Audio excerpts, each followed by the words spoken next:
Aceita a posição, não enxerga.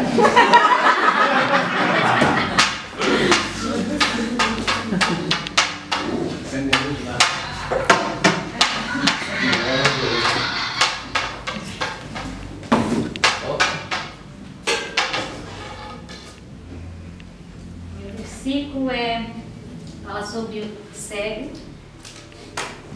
Lá em Isaías 42:16, diz assim: guiarei os cegos por um caminho que não conhece, falo-eis andar por veredas desconhecidas, tornarei as trevas em luz perante eles e os caminhos escabrosos planos. E Isaías 42:7, para abrir os olhos aos cegos, para tirarem da prisão o cativo e do cárcere e os Deixa eu ler de novo. Para abrir os olhos aos cegos, para tirarem da prisão o cativo e do cárcere os que jazem em trevas. Então, que nós não viemos esquecer que quando nós andávamos nesse mundo, nós éramos como os cegos.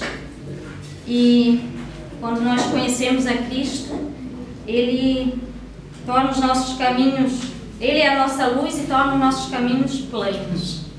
Amém.